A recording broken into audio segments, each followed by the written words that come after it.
이번 시간에는 교과서 16쪽 직권의 층상 구조와 특징에 대해서 학습하도록 하겠습니다. 자, 우리가 지난 시간에 지구계를 배웠었죠. 지구계의 구성 요소. 지구계의 구성 요소가 몇 가지가 있었냐면 5가지가 있었어요. 한번 생각해 볼까요? 5가지.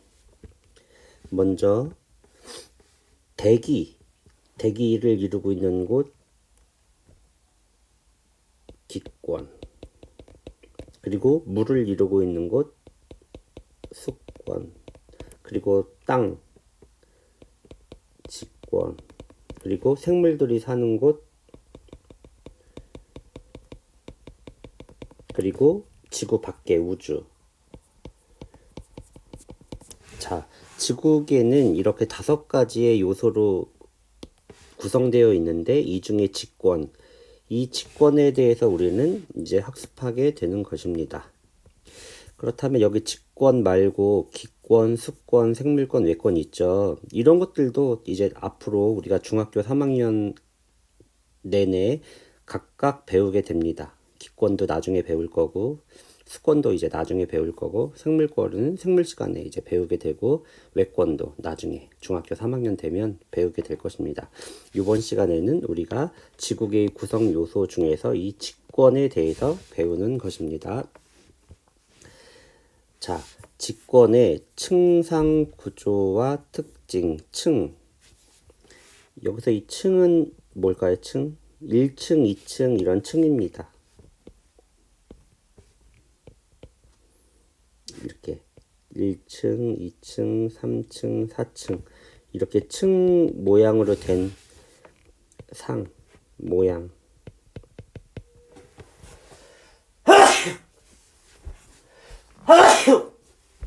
층 모양의 구조와 특징. 자, 학습 목표. 지구 내부를 조사하는 여러 가지 방법을 분석하여 설명할 수 있다. 학습 목표 보면 지구 내부를 조사하는 여러 가지 방법들에 대해서 우리가 이제 공부하게 될 거고요. 이 여러 가지 방법 중에서 실제 가장 많이 사용하는 방법이 무엇인지 또 이제 공부하게 될 것입니다. 두 번째, 직권의 층상 구조와 그 특징을 이해하고 설명할 수 있다. 직권의 층상 구조와 그 특징. 자, 우리가 이제 1학년 때는 시험을 안 보지만 이제 시험을 보면 이거 되게 중요한 내용입니다. 고등학교 때 또 배우게 될 것이고, 아무튼 이제 상식에 해당하는 되게 중요한 내용이니까 이번 시간에 이제 공부를 열심히 해서 직권의 층상 구조가 어떻게 되는지 잘 이해할 수 있도록 해보세요. 자, 교과서 내용으로 들어가서 한번 봅시다. 지구 내부 조사 방법. 과일을 잘라보면 내부의 모습을 정확하게 알 수 있다. 이처럼 물체의 내부를 알아보는 가장 확실한 방법은 직접 들여다보는 것이다. 여기 보면 가장 확실한 방법이라고 나오죠. 가장 확실한 방법은 직접 들여다보는 것이다. 그렇다면 지구 내부 조사 방법 중에서 가장 확실한 방법,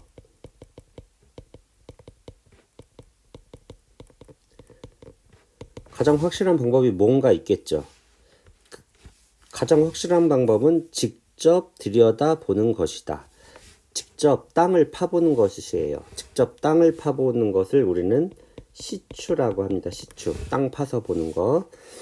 근데 이거 이제 가장 확실한 방법 말고 가장 효과적인 방법. 확실한 거는 확실하지만 직접 지구에 이제 땅을 팔려면 돈도 많이 들고 뭐 기술적으로 어려운 면도 있고 그러겠죠. 그래서 돈도 그렇게 많이 안 들고 효과적으로 쉽게 알아낼 수 있는 방법. 이 두 개의 차이를 우리가 좀 비교할 줄 알아야 돼요. 확실한 방법은 시추지만 효과적인 방법은 지진파 탐사. 그래서 이 지진파 탐사라는 말을 우리가 이제 처음 들어보죠. 이것을 이번 시간에 우리가 이제 자세하게 배우게 될 것입니다.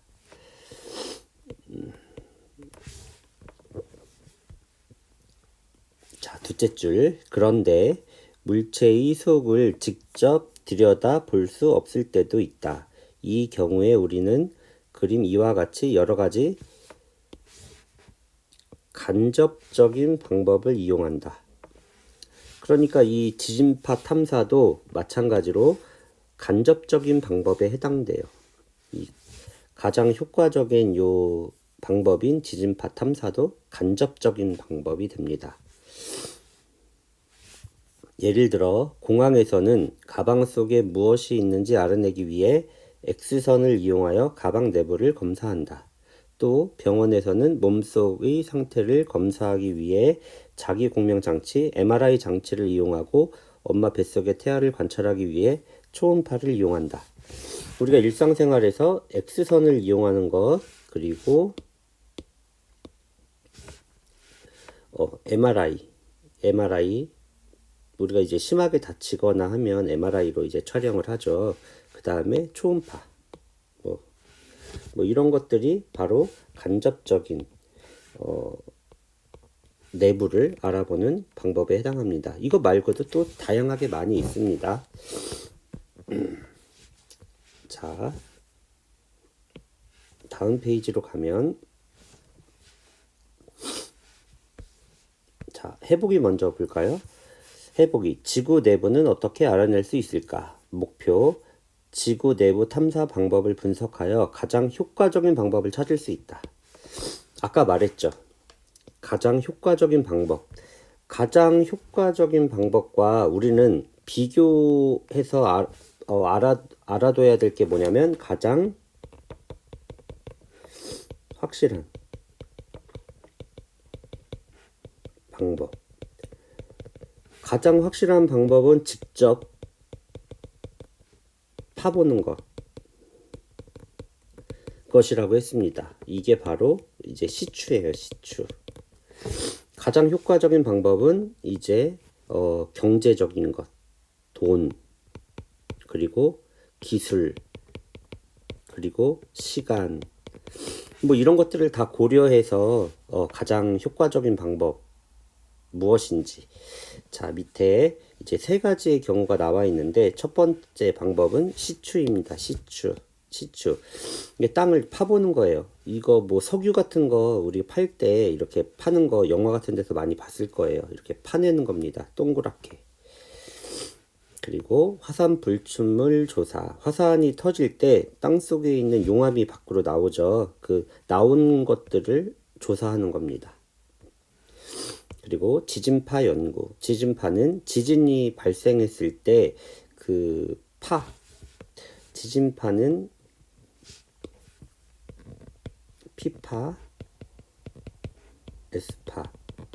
뭐 지진파는 크게 P파, S파. 또 다른 것도 있지만 이제 중학교 수준에서는 P파, S파 정도만 알면 되고요. 이 P파, S파를 지진파라고 하는데 이 P파, S파의 속도 변화.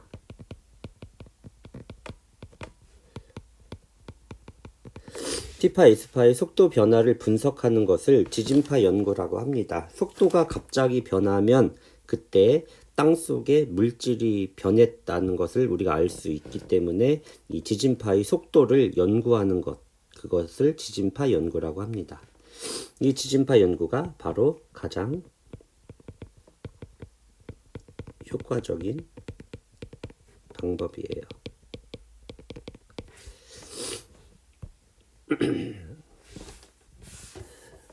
자, 위의 탐사 방법을 직접적인 방법과 간접적인 방법으로 구분해 보자. 직접적인 방법은 시추, 그리고 화산 분출물 조사. 간접적인 방법은 지진파 연구 이렇게 되겠죠. 미 탐사 방법 중 지구 내부를 알아보는 가장 효과적인 것을 고르고 그렇게 생각한 까닭을 설명해 보자. 가장 효과적인 방법은 아까 말했지만 지진파 연구입니다.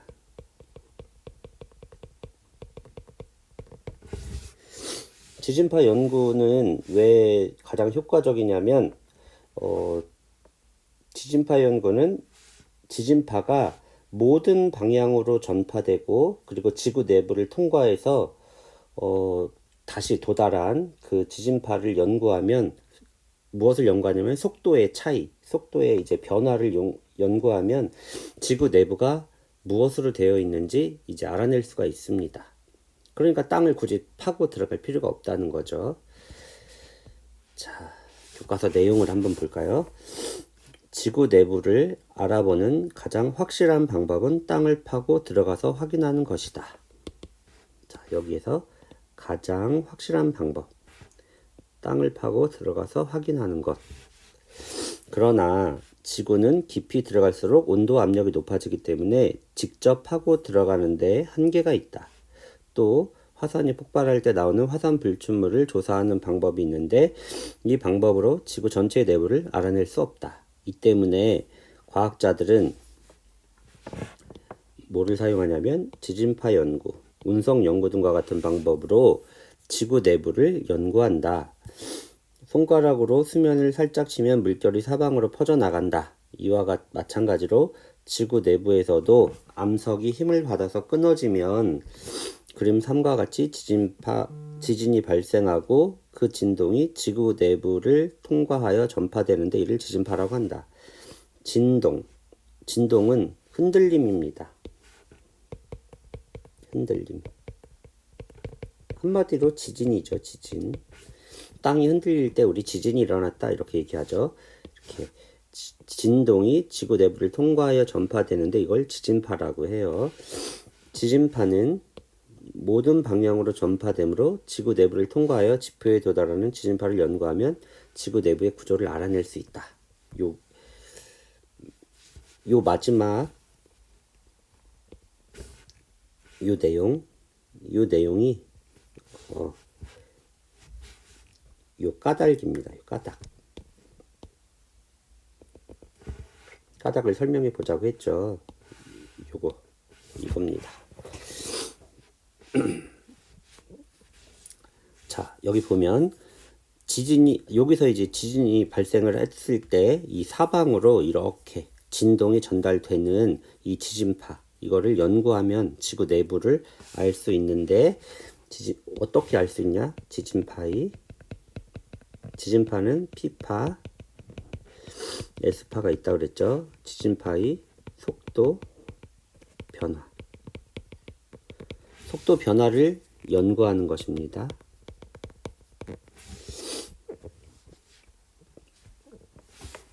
자, 다음 페이지로 넘어갑시다. 이렇게 지진파의 속도 변화를 연구해서 지구의 층상 구조를 알아낸 것입니다. 층상 구조. 그럼 이 층상 구조는 어떻게 되어 있는지 한번 교과서를 통해서 우리가 공부해 보도록 하겠습니다.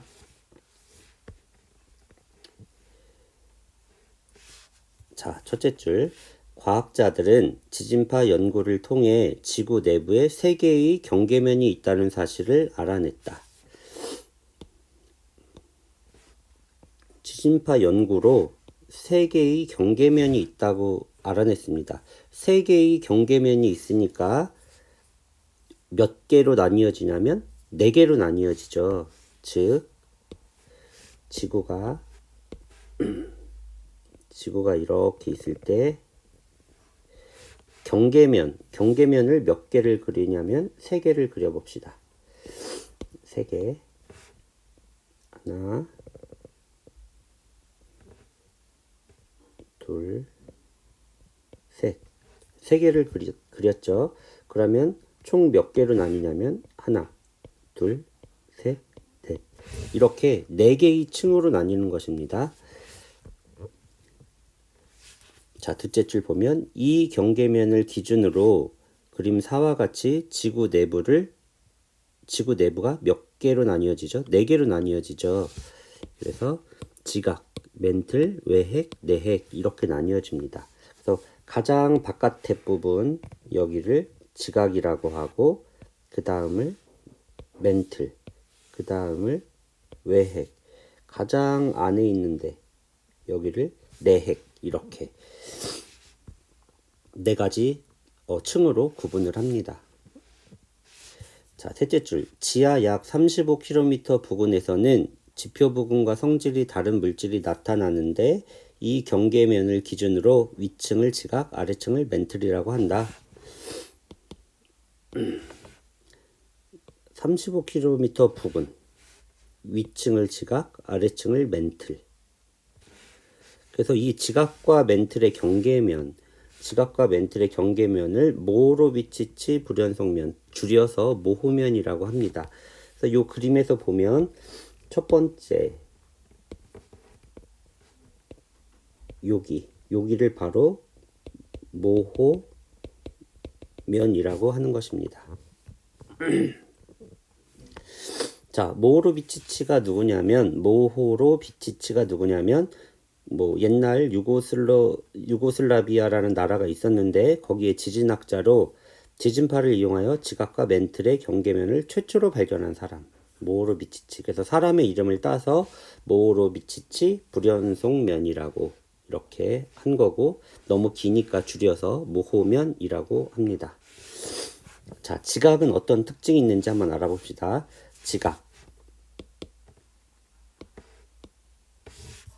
지각은 지구의 가장 바깥쪽에 있는 얇은 층,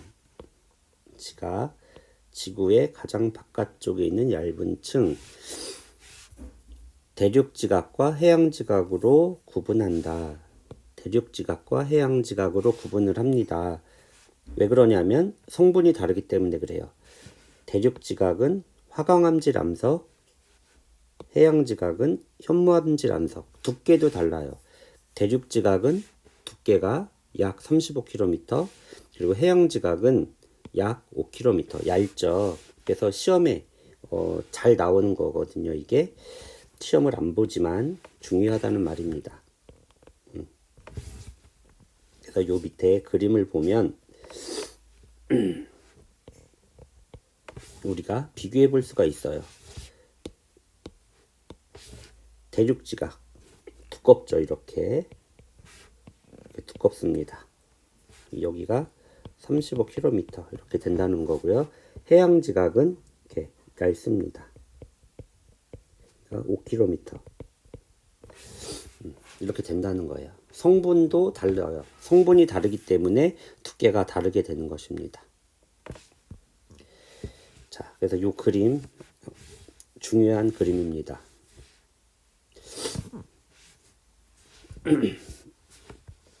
자, 다음 페이지. 이번에는 멘틀은 모호로비치치 불연속면에서부터 지하 약 2900km까지의 층, 모호면 아래로 2900km까지의 층, 멘틀은 지구 전체 부피의 약 80%, 가장 많은 부피를 차지하죠. 지각을 이루는 암석과는 다른 종류의 암석으로 이루어져 있다. 지각과는 다른 종류의 암석으로 되어 있어요. 그래서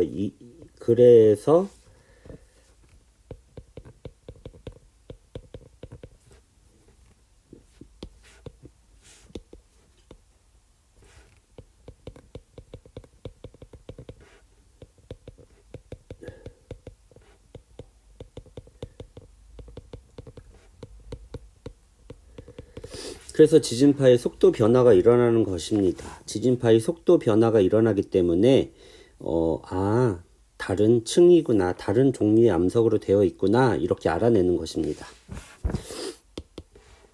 다음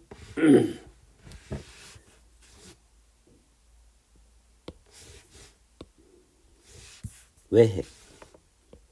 외핵은 외가 밖이라는 뜻이고 내는 아니라는 뜻이죠. 외핵. 핵은 핵인데 바깥에 있는 핵. 지하 약 2,900km에서부터 5,100km까지의 층으로 액체 상태로 추정된답니다. 액체 상태. 왜 액체 상태로 추정하냐면 에스파가 통과하지 못해서. 에스파는 어떤 특징이 있냐면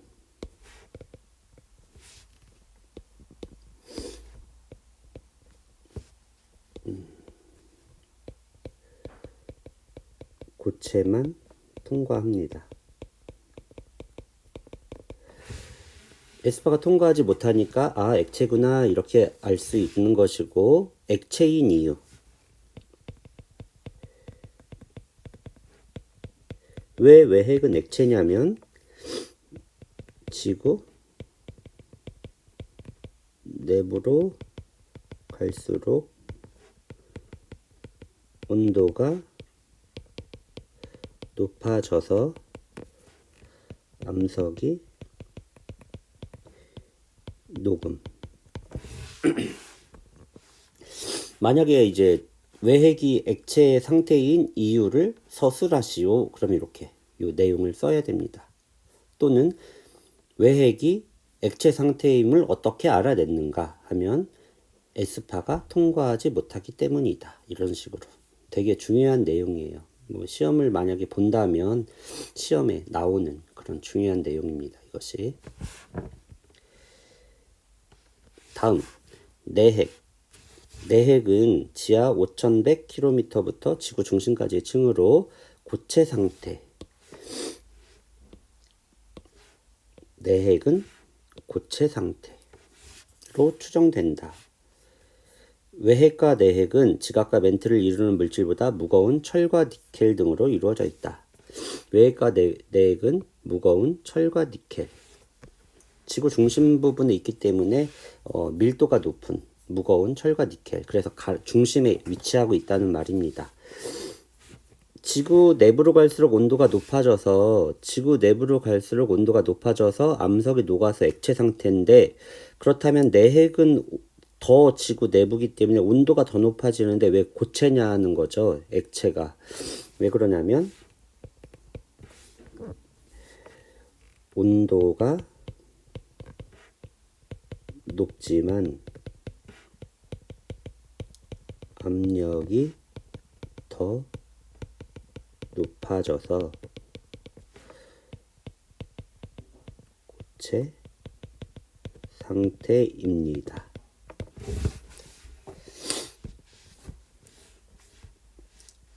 자, 스스로 확인하기 문제.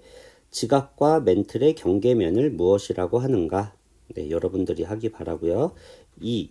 직권의 층상 구조에서 액체 상태의 물질로 이루어진 층. 액체 상태로 되어 있는 층이 있다고 했죠. 직권의 층상 구조 몇 가지였죠? 4가지였죠. 겉에서부터 지각, 멘틀, 외핵, 내핵. 이 중에 누가 과연 액체 상태일까? 네, 여러분들이 답을 써보도록 하시기 바랍니다.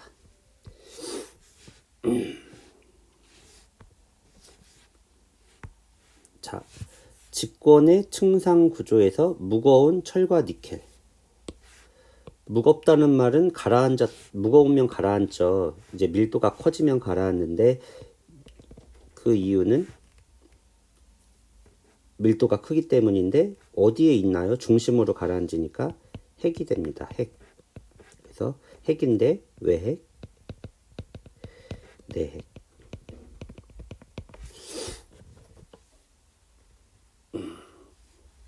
자, 핵은 두 부분으로 나누었죠. 두 부분. 어떻게 두 부분으로 나뉘었냐면 외핵과 내핵으로 나뉘었습니다. 외핵은 내핵하고 무슨 차이? 외핵은 액체 상태. 그리고 내핵은 고체 상태 이렇게 됐죠. 자, 직권의 층상 구조에서 각 층의 경계면은 발견자의 이름을 땄습니다. 멘틸과 외핵의 경계면은 구텐베르크면, 외핵과 내핵의 경계면은 레만면. 이렇게 발견한 사람을 이름을 따서 경계를 지었습니다. 다시 복습하는 차원에서 지각과 멘틀의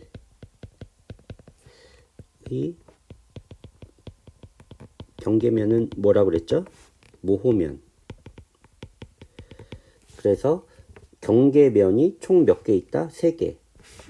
요게 첫 번째로 있는 거, 그리고 요게 두 번째, 요게 세 번째. 그래서 요 경계면이 3개이기 때문에 총 4개로, 4개의 층으로 구분된다고 했습니다. 자, 이렇게 해서 요번 단원 지구의 층상 구조와 특징에 대해서 수업을 마치도록 하겠습니다.